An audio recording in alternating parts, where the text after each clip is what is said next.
Whatever type of music you're into, it may surprise you to learn that things that sound very different from each other on the surface are in fact using the same basic musical tools and techniques. Looking at the mechanics of a beautiful tune, a sweet chord or a hot driving rhythm is a gratifyingly democratic process. When you analyse the nuts and bolts of music, you find that the apparent differences between musical cultures, between Eastern and Western, between folk and jazz, or between classical and pop, start to melt away. The underlying techniques and tricks of good music can be and are applied to virtually any and every style.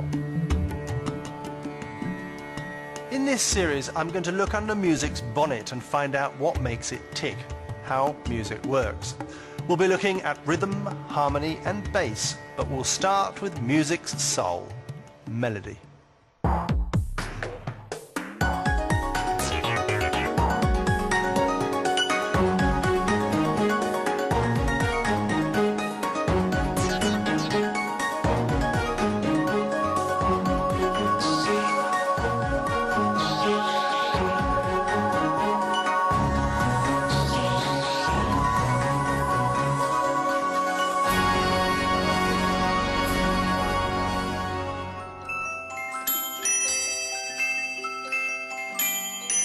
Melody is music's most powerful tool when it comes to touching our emotions.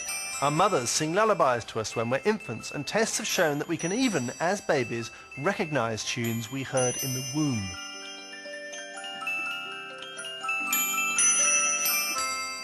Tunes can act as a bridge between cultures when language fails us. People can feel totally wrapped up in operas and musicals whose text they don't understand or don't remember because the melodies somehow convey the story and the feelings on their own. Tunes can inspire patriotism, hope and redemption, and they lie at the heart of most of the world's faiths. They can express love, loss and longing.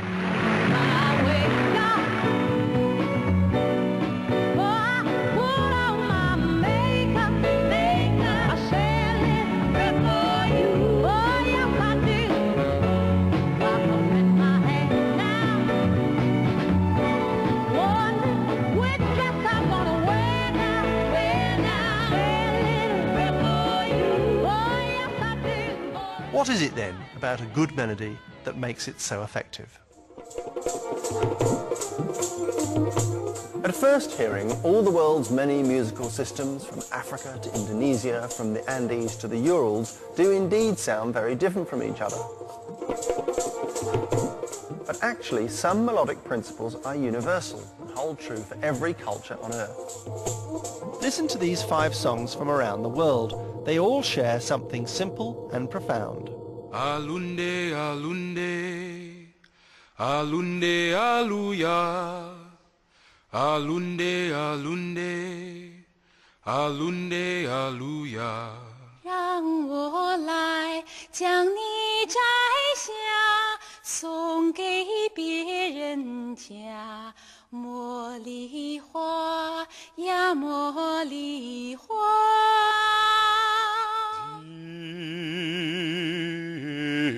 Deep river,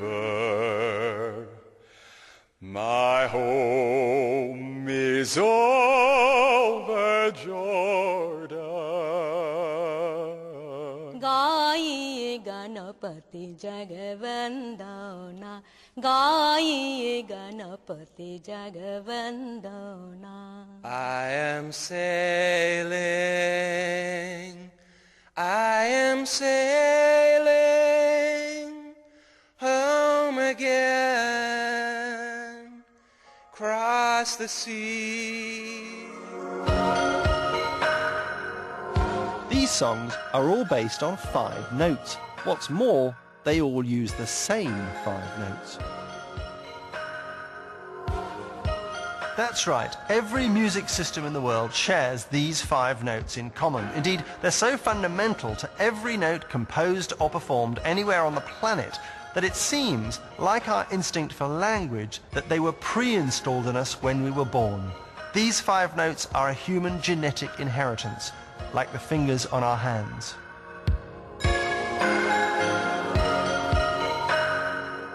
In the West, we call tunes made from these 5 notes pentatonic, after the ancient Greek word for 5, pentas. These are they.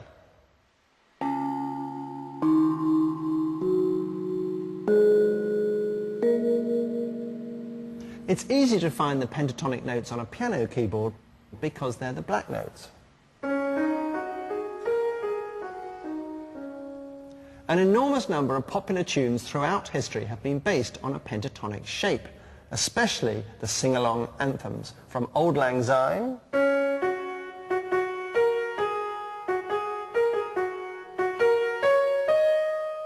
to Swing Low, Sweet Chariot,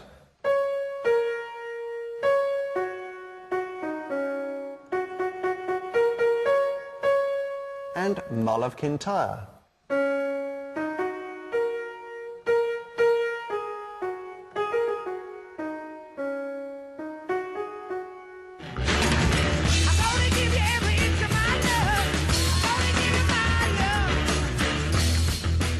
A lot of anthemic rock songs oscillate around pentatonic patterns too.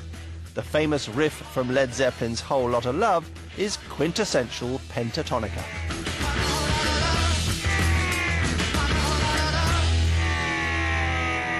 But basing your melody on the pentatonic pattern didn't mean you were stuck with just those 5 notes. All musical cultures developed more notes as time went on. But it's important to emphasize that having lots of notes didn't make your tune necessarily better, it just made it different. The key thing is not how many notes you have, but what you do with them.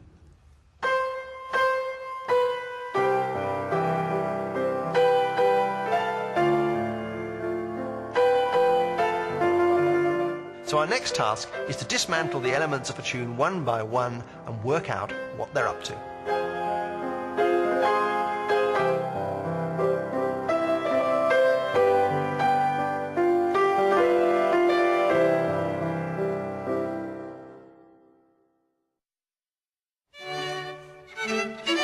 How does melody work?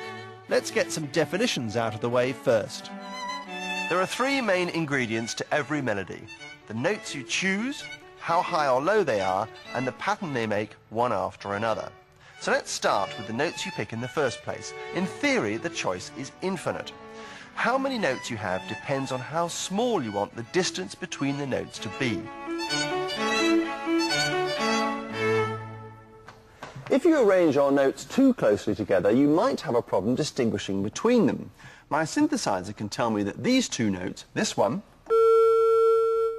and this one, are measurably quite different notes, but only a very finely tuned human ear could pick that up. To most people, it sounds like the same note.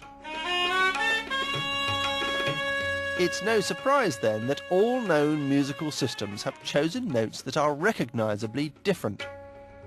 Here's the Western one.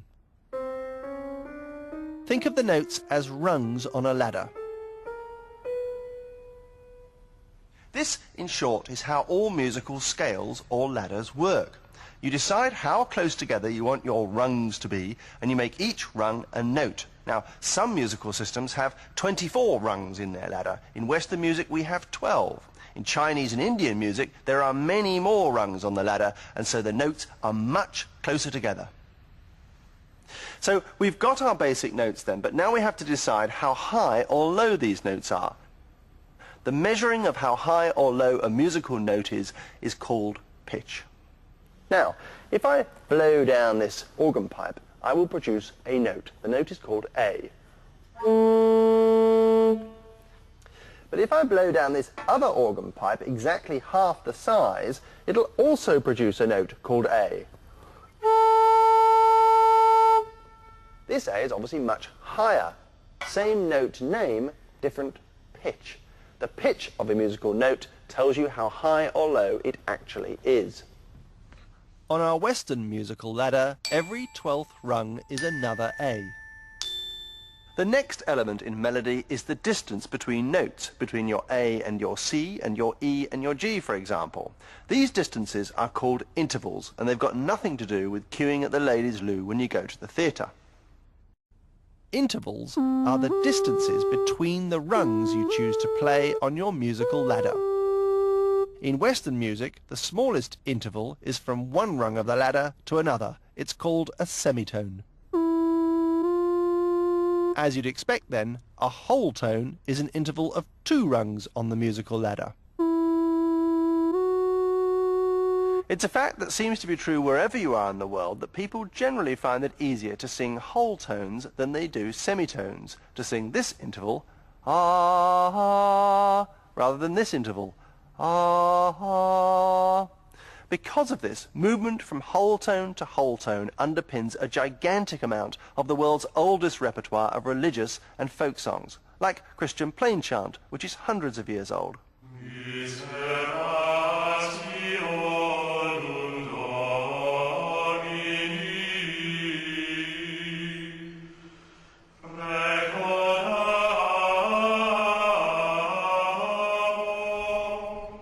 Plain chant moves step by adjacent or nearly adjacent step, meandering from note to note without any unexpected leaps or falls. The range of the tune fits bang in the middle of anyone's natural singing voice. It's almost as if it's being made up on the spot by the singers themselves. It sounds solemn and reflective.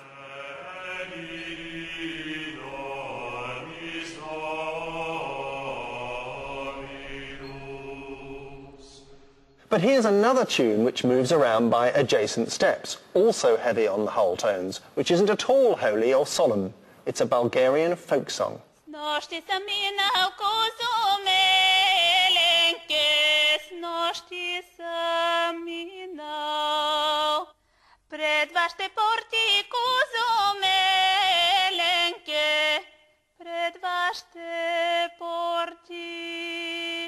Tam si zabravi kuzo melenke medni kavali. The fact is, these tune types, chant and folk song, are what nearly all vocal music sounded like in distant centuries. They're just the ones that have survived. Even when the words had very different meanings, the way the voice glided about from note to note was often very similar. Gradually, though, those intervals began to widen beyond the semitone and the whole tone to make tunes that were more ambitious, had a greater vocal range, and were less predictable. In the Middle Ages, the third was popular, as was the fourth, the fifth, and by the Renaissance you could expect to hear an interval as wide as a sixth, or even a seventh. To make a tune, we can mix and match these intervals to our heart's content. Almost any combination of our basic repertoire of notes could turn into a half-decent melody. To prove it, let's do a little experiment. I've come to the splendid new Sage Gateshead to find some willing music lovers to help me construct a tune.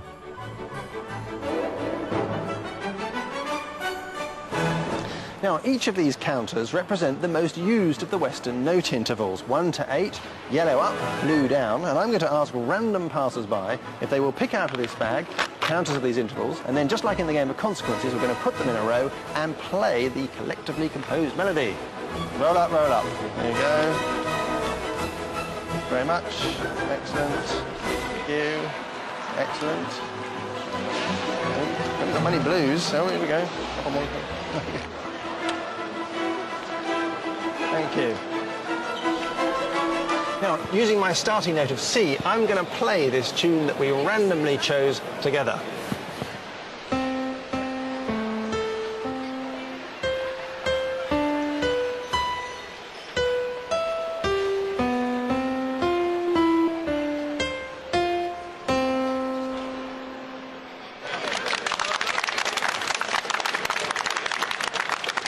Well, I don't think it'll make number one next week, but you can also see that it's not that weird either. And what composers have been doing for hundreds of years is taking these notes, pitches and intervals and making lovely tunes out of them.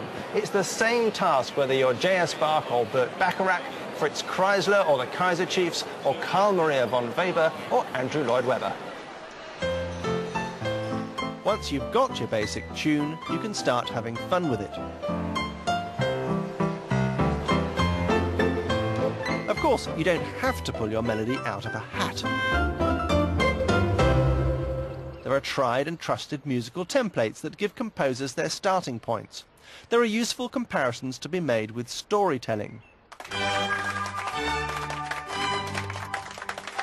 Storytelling relies on a number of archetypes handed down over the generations. For instance, boy meets girl, family don't approve, things go wrong and end in a desperate suicide pact. Or man goes in search of Holy Grail, ends up finding truth was to be found at home all along, and so on. So it is with tunes. There are ancient patterns and arrangements of notes that function as archetypes for millions of melodies. Over time, these archetypes have been arranged into note groups or scales that give the composer or the improvising musician a template with which to begin. Different cultures have developed their own sets, as you'd expect, but the concept of note families is basic to us all.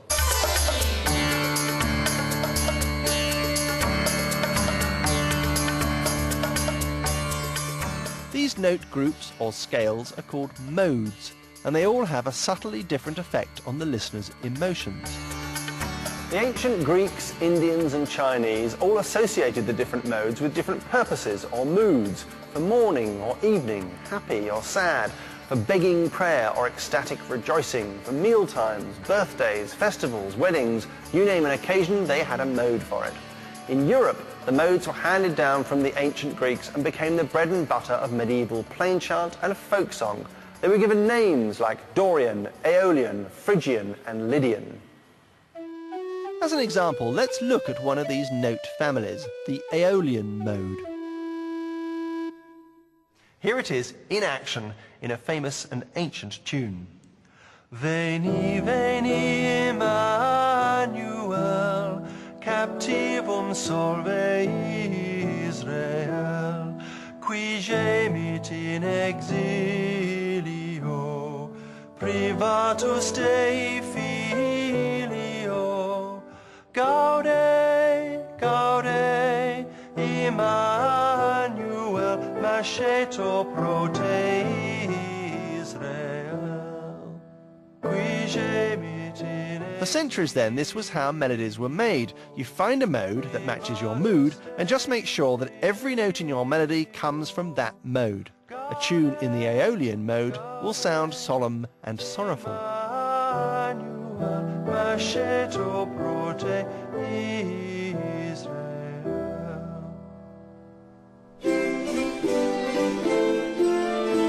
This worked fine until around the 16th century. After all, if it was good enough for the Pope in Rome, it was good enough for the rest of Christendom. The thing is, it wasn't fine for the English, who were getting restless and independent-minded, and they started playing fast and loose with the modal rules. They found out what a lot of singers had found out before them, namely that certain modes are easier to sing in than others, and that the modes could be rather inflexible. Take the Aeolian mode that we heard earlier. This is a lovely mode, sad but lovely. Yet musicians found that when their tune was heading in an upwards direction, yearning and reaching towards the top of the phrase, it was better to sharpen the notes. Sharpening means raising by a semitone. So instead of the regulation scale, they had this modified version. But on the way down, no yearning and reaching required, they left the mode as it was. The result was a mode with a variable rung on its ladder. Not so great a crime, you may think, but in Britain the variable rung caught on like wildfire. They couldn't get enough of it. They went variable rung mad.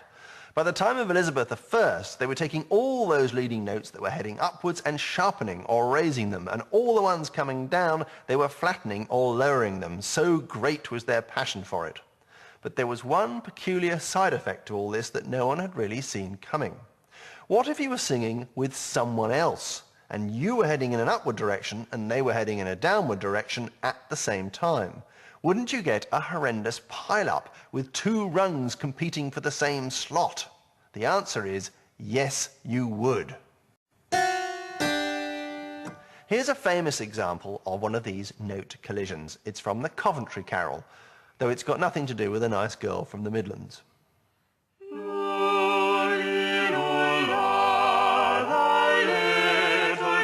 Child, bye bye, little lay, my little tiny child, bye bye.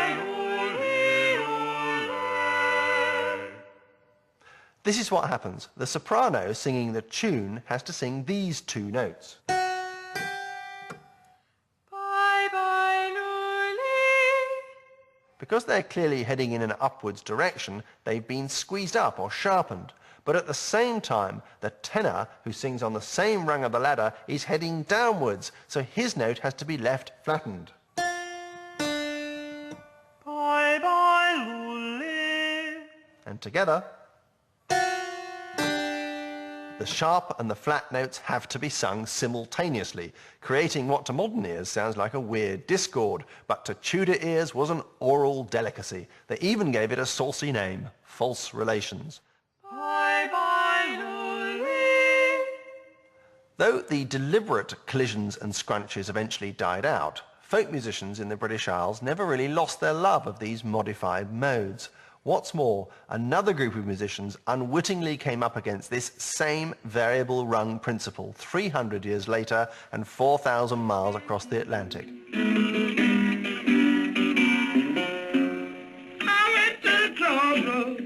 They were the early pioneers of the blues. Listen to this song by Blind Lemon Jefferson, one of the founders of the blues, in a 1926 recording of Long Lonesome Blues.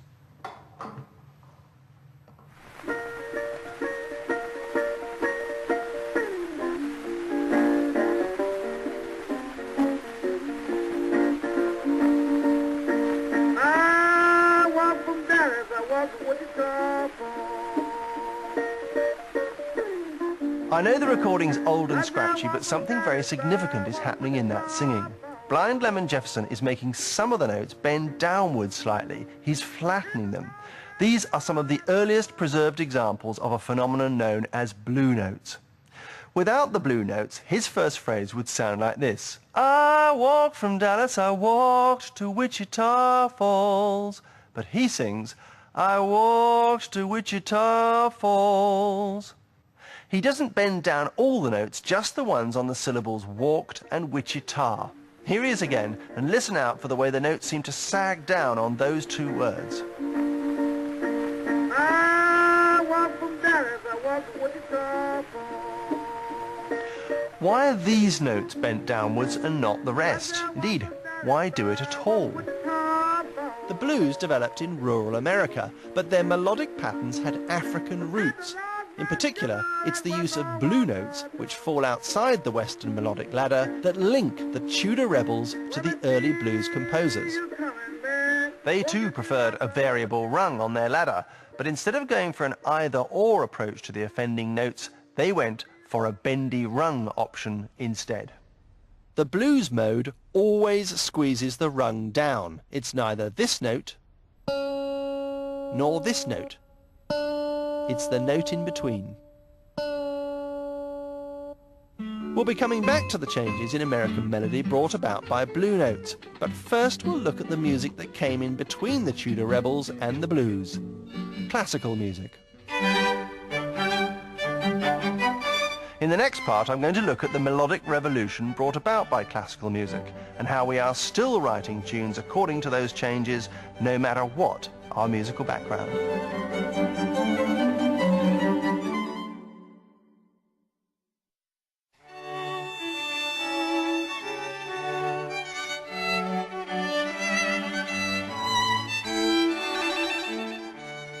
Composers in the time of Shakespeare, as we've seen, began to find the medieval modes they'd inherited increasingly inflexible. Plus, there was a kind of snobbery thing creeping into music which separated the music that toffs listened to from the songs and dances that ordinary people enjoyed.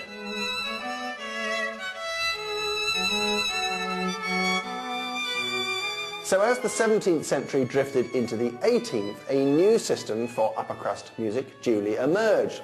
Partly its job was to get rid of all those ambiguities and collisions that Tudor composers were so fond of, and partly its job was to make a system where all instruments and all singers could play together, to create a kind of standard for European music.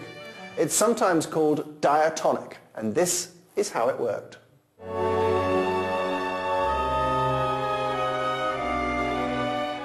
At its core lay one simple idea, to take one or two of the old modes and make them the pattern for all music. Like all takeover bids, it involved a couple of mergers. They took parts of the old Dorian and Aeolian modes, merged them into one, borrowed a detail from the Tudors, and hey presto, they had the new, all-purpose minor scale.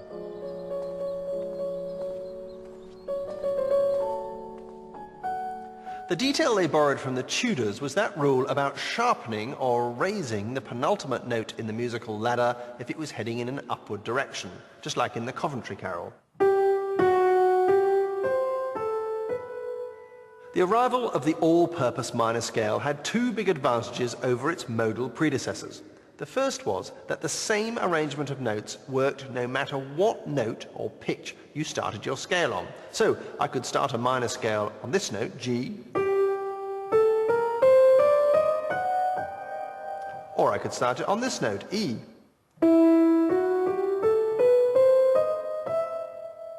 Wherever you start your melody, the new minor can cope because its pattern is unchanged and fixed. The old modes were much more attached to their chosen starting points.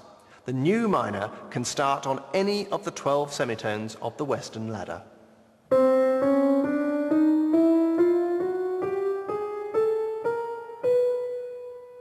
Why does this matter? Well, because in those days, most of the instruments they had, keyboards, flutes, trumpets, horns, etc., could only play in certain modes. They could only play a limited number of notes.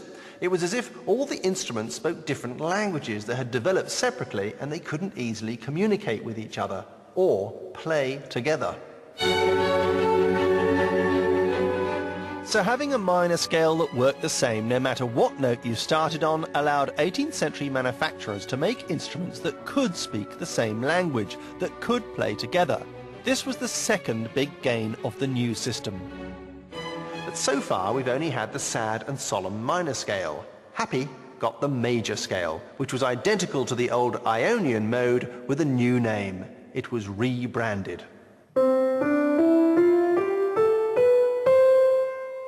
What's more, the new major scale and the new minor scale were designed to be totally compatible with each other. You could go from major to minor in the same piece of music as much as you liked. This was a great bonus.